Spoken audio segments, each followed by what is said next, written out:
Gary Winthorpe and Dylan. They will explain the difference between chemical and physical change. So Dylan, what is a physical change? Physical change is a change in size, shape, or state of matter. Good answer, Dylan. Now let's test your knowledge, Gary. What is a chemical change? Well, Danny, a chemical change is the change of one substance to another. Wow, Gary, you're so smart. Dylan, give us some examples of a chemical change. Easy. Cooking an egg, rusting of iron, burning wood, baking a cake, or a banana riding. If you are ever unsure whether or not a chemical change has occurred, some indicators are foaming, bubbles, a smell, and color change. Dang, impressive work, Dylan. Gary, can you give me some examples of a physical change? I sure can. We'll go. Oh, let's see. Milk going sour, bread turning into toast. We got crushing a can, breaking glass, and that's all I can think of right now. Wow, fantastic, Gary. Yeah, fantastic. Now, can one of y'all tell me what distillation is? Well, Gary, it's a varying boil points and condensation for separation. You impress me so much, Dylan. Gary, cut it with the sarcasm. Tell me what an example of distillation is. Salt water turning into fresh water.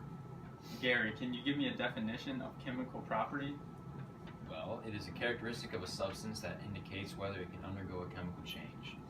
Now, Dylan, hit me with some examples. Anything that can be toxic, flammable, or reactive. Beautiful answer, Dylan. How come you always tell Dylan he did a good job and not me? Moving on, Gary, what is the most important aspect of a chemical change? The most important aspect of a chemical change is to separate substances. Well done, Gary. Thanks, Danny. After this short break, we'll be talking about the law of conservation of mass. A few moments later. And we're back. News Channel 415. I'm Danny Duncan with Gary and Dylan. Now, can you tell us what the law of conservation of mass is?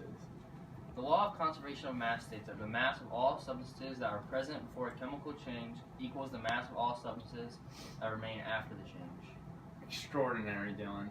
Now, Gary, can you tell me the difference between chemical and physical property? Great question.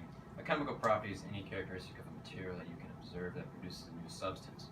Now, a physical property is any characteristic of a material that you can observe without changing the substance. They sound similar, but let me make sure I'm understanding this right. So, chemical property is when a new substance forms?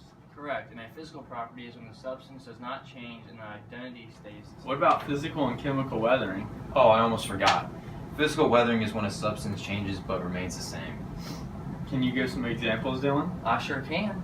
A rock can split from frozen water and it's cracked, and that's a form of physical weathering because the rock is still a rock. What about chemical weathering? Chemical weathering is when a reaction happens in nature. For example, in limestone there's a compound called calcium carbonate, and if it reacts with water, then it is acidic and a new substance can form. Well, I would like to thank our guests for joining us today. Thanks for having us. I'm Danny Duncan, and this is New Channels 415. Thanks for watching. Good night.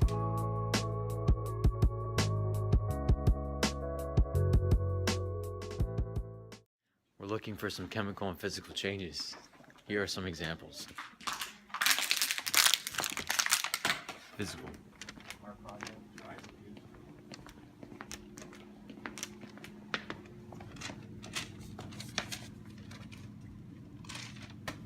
Chemical. Nice chemical change. This is rusting of iron. That would be chemical change.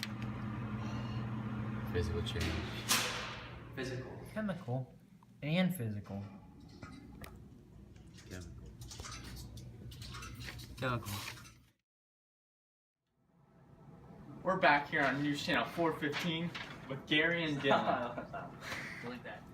I'm Danny Duncan, and I'm back with Gary. Welcome to News Channel 415. Okay, so the substance does not change and the identity stays the same. What about physical and chemical weathering? Oh, I almost forgot. Physical weathering is when the substance changes. No,